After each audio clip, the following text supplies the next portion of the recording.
Estamos esta tarde en la residencia de la maestra escultora Yela Lofredo de Klein. La licenciada Johanna Mesa y quienes hablan, y un grupo de estudiantes de la carrera de Sistemas Multimedia, Facultad de Filosofía, Universidad de Guayaquil, realizando un proyecto académico, científico y cultural para el presente y el futuro de la trayectoria de esta gran maestra. Buenas tardes, estamos aquí entrevistando a una de las primeras escultoras aquí en el Ecuador, una de las más famosas y reconocidas. Estamos aquí con la señora Yela Lofredo de Klein. Muy buenas tardes. Gracias, bienvenida. Gracias. Tenemos unas preguntas para usted y la primera es: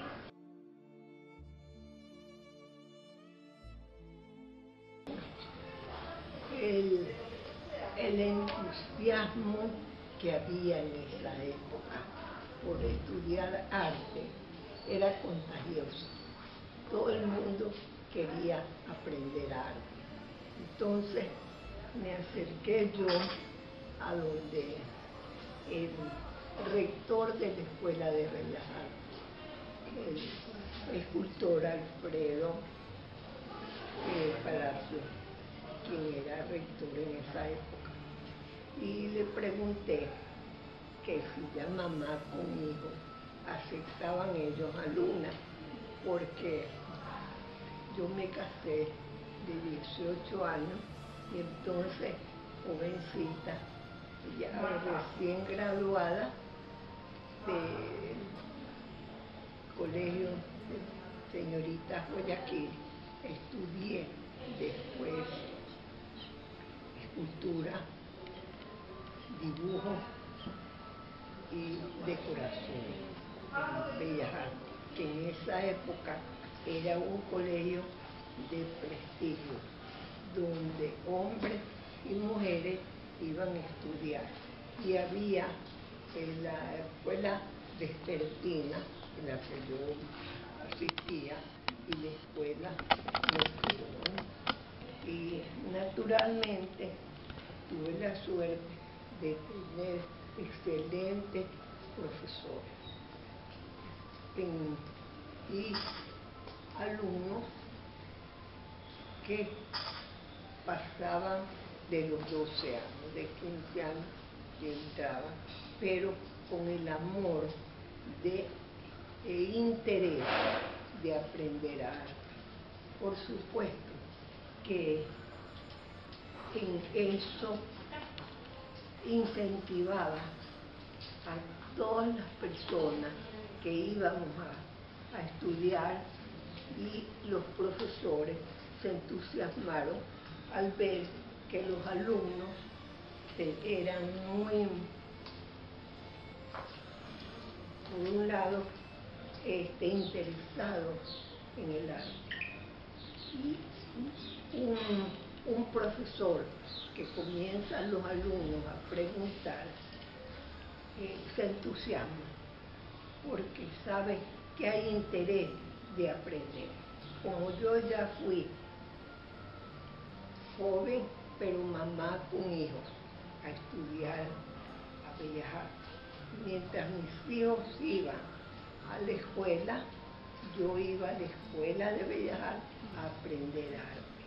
Naturalmente, ya no era para jugar, no era para chapotear, sino para absorber todo lo que en esa época los grandes y buenos profesores, como el Alfredo Palacio, profesor de escultura, Rafael Rivas Nevares, que era profesor de diseño.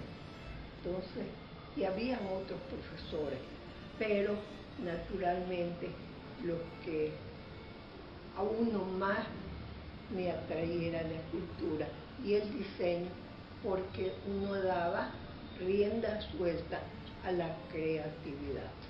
Desgraciadamente, al pasar de los años, yo no sé ni quiero averiguar tampoco qué motivo tuvo el municipio para una escuela que había dado tanto talento creador, la cerraron, la Escuela de Bellas Artes. Con un plumazo la cerró, pero yo ya me había graduado.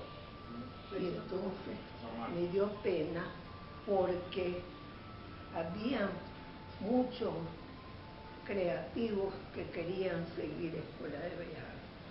Después han habido escuelas, pero no de 6 años, de primero a sexto, que te enseñan decoración, que te enseñan dibujo artístico, dibujo lineal, escultura, pintura, es decir, toda la gama de ciencias que dan el arte. Entonces la creatividad, hay mucha creatividad en el pueblo en general del Ecuador. No hablo solo de Guayaquil, que tiene, sino de todo el Ecuador, porque de la tierra al oriente encuentran ustedes toda la gente creativa, ¿no? Entonces habría que aprovechar para que la única escuela de Bellas Artes que había era esa. Ahora, desgraciadamente, con el pasar de los años, cerraron la Escuela de Bellas Artes.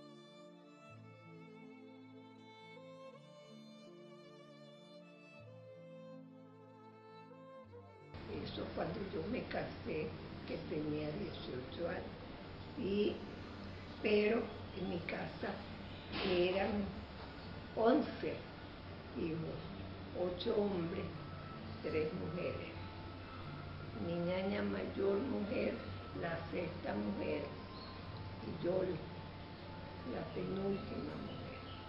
Entonces, naturalmente, yo era la niña engreída de la casa. Eso también puedo decir que es ventaja, porque lo que uno quiere estudiar, lo que uno quiere hacer, pues tiene los mayores para que la apoyen. Y eso he sido, y éramos privilegiadas en mi hogar. Mi papá era italiano, entonces tenía una cultura. Yo no digo que mejor, sino una cultura vasta, porque no era lo mismo venir de Europa al Ecuador, porque hasta ahora igual no quiero los ecuatorianos y esta tierra bendita, maravillosa, que no le pedimos, como decir, favor a nadie, porque el Ecuador está hermoso, la gente es educada con una cultura relativamente que sigue todavía la brecha de castas económicas. Yo no hablo de castas sociales, oigan, de castas económicas que naturalmente el que tiene economía se va a estudiar afuera las bellas artes. El que no tiene estudiará con los pocos, o los mandarán afuera o los pondrán aquí relativamente a enseñar y aprender en lo que hay en nuestro medio, ayudándonos naturalmente con libros, con revistas, ahora es CD maravilloso que pueden apreciar los amantes de la bella arte para estudiar y sacar su propia conclusión y su propio hilo. Lo importante es no imitar a nadie. Tener su Propio hilo y creatividad, que el Ecuador en eso es privilegiado, de verdad. La gente es bien creativa, somos bien creativos y no necesitamos de imitar nada.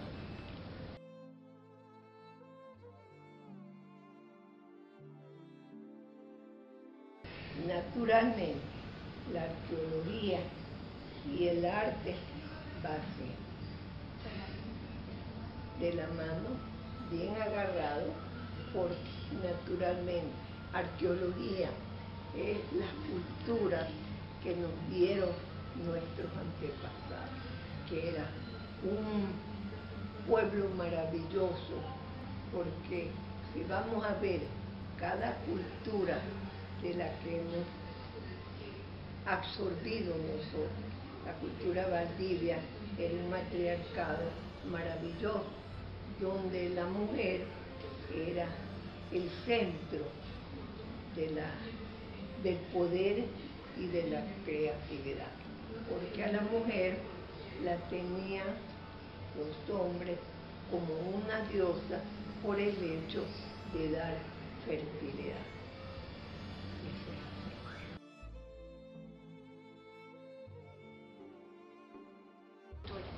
Bueno, las técnicas que han habido desde la antigüedad de trabajar con, primero, con el material que da la tierra, y esta tierra nos da marmolina, nos da diferentes, inclusive piedra para tallar y hacer. Es decir, cada artista se ha dado el modo para que su obra de arte a través de los siglos se peregrine. La cultura Valdivia, la Guangala, Milagro Quevedo, hablo de la que nos dejaron un bagaje de conocimientos artísticos que son los que yo digo herencia de los pueblos de la costa, como hay la herencia de los pueblos de la tierra.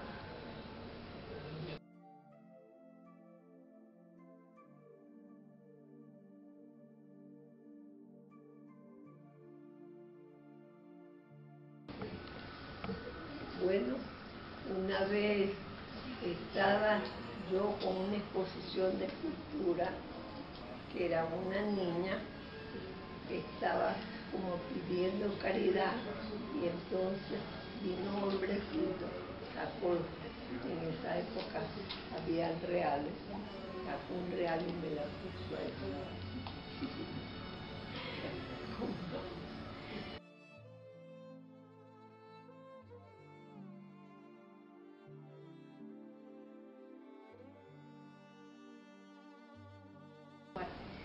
Bueno, la creatividad, que eso solamente te puedo decir que he sido bendecida por Dios, porque la creatividad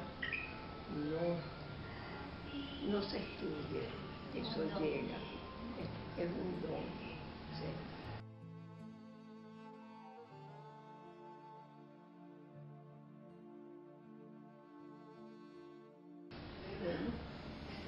Yo no quiero ser ni prepotente, ni tampoco modosita, porque no soy. Yo creo que la historia dirá cómo he sido yo.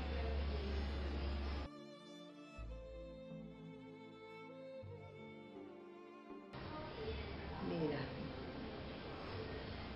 yo me puse, cuando me llamaron de Quito para comunicarme, había sido merecedora, que después me iban a mandar la comunicación.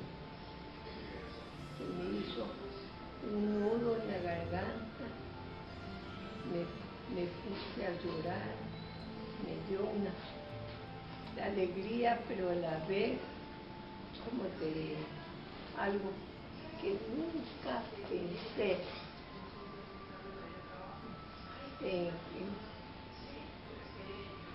Me llegó del cielo. ¿Qué le llevó a fundar la agrupación cultural Las Peñas?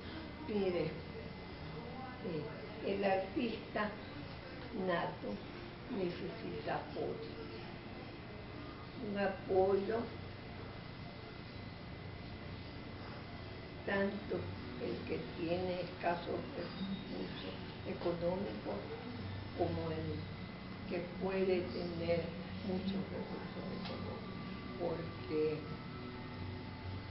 naturalmente los recursos económicos ayudan para el material.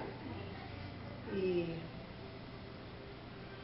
si tú no tienes creatividad, podrás ser muy pobre, que no la tiene, o muy rico, que tampoco la tiene.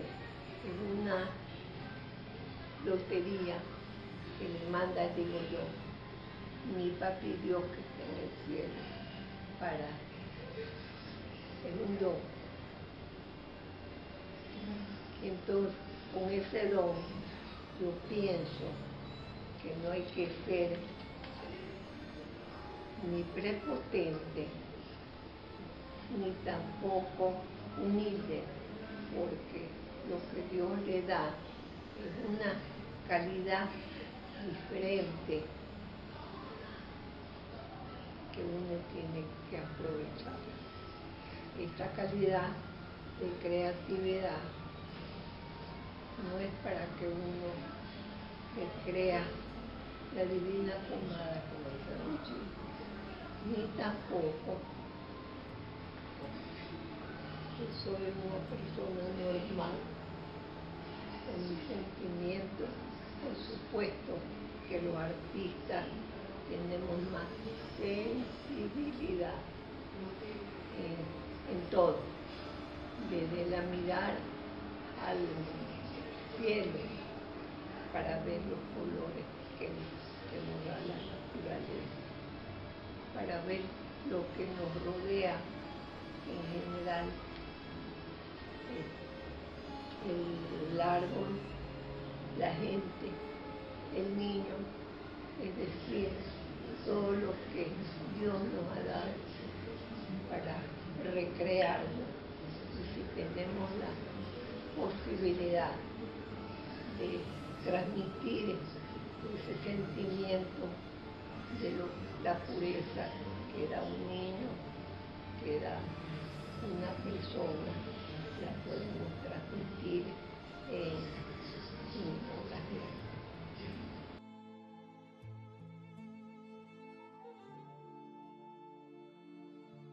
Mira,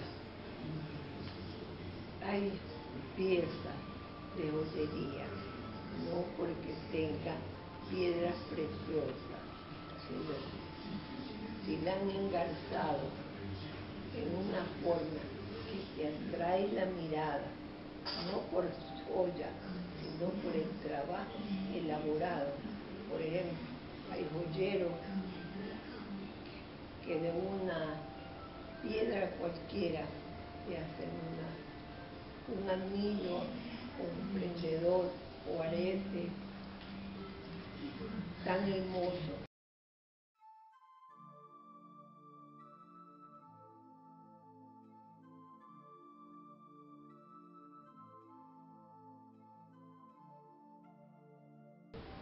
Conocimientos ancestrales de nuestra patria.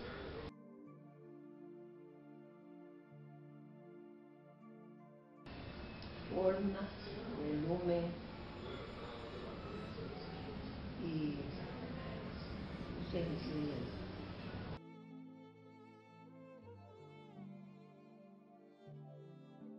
Gran profesor y incentivador para la juventud en el arte.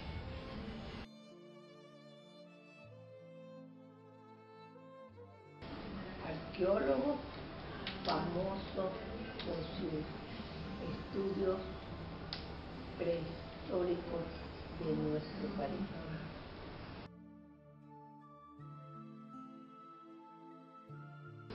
Gran maestro dejó sus conocimientos de escultura. Todos los alumnos que tuvimos la suerte de sus enseñanzas.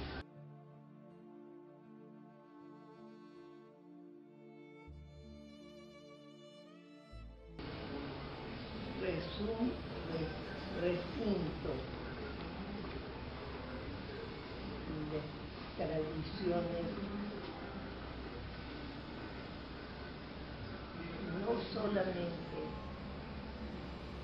de Guayaquil, sino de antigüedad y señoría de nuestra litoral ecuatoriana.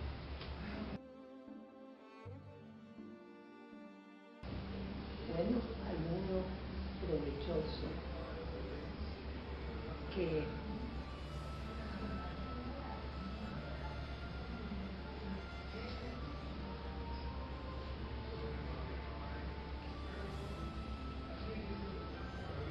absorbe todo lo que uno le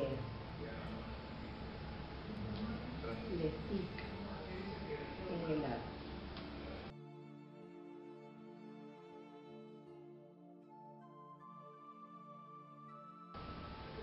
Que no quiero tacharme como prepotente.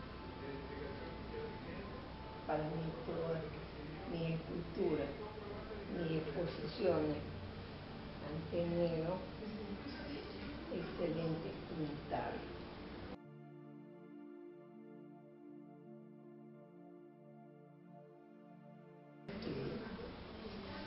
En algunas, muchas ocasiones de mi vida yo he vivido en ella. Especialmente yo he sido directora del Departamento Cultural del EPOL durante 35 años de mi vida. Dígame si no viví el año. A ver, sería yo ciega, sorda, siempre.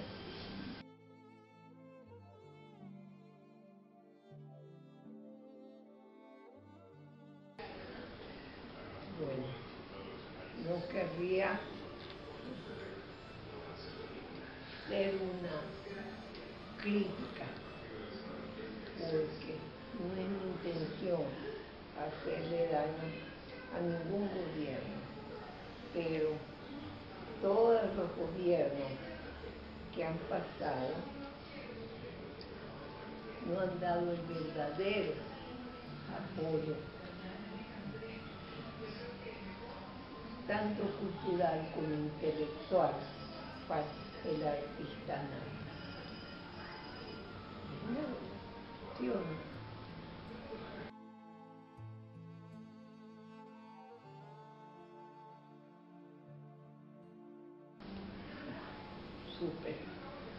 Súper difícil. Póngalo ahí, súper difícil.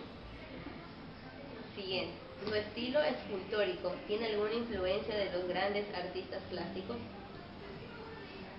Mira, todo artista tiene influencia del hogar primero, porque yo tuve la suerte de tener un papá italiano.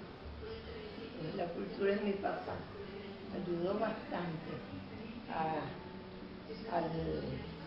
la mezcla del italiano con el mami ecuatoriano brasileño. Naturalmente, dos personas muy cultas que se unieron y entonces dieron como resultado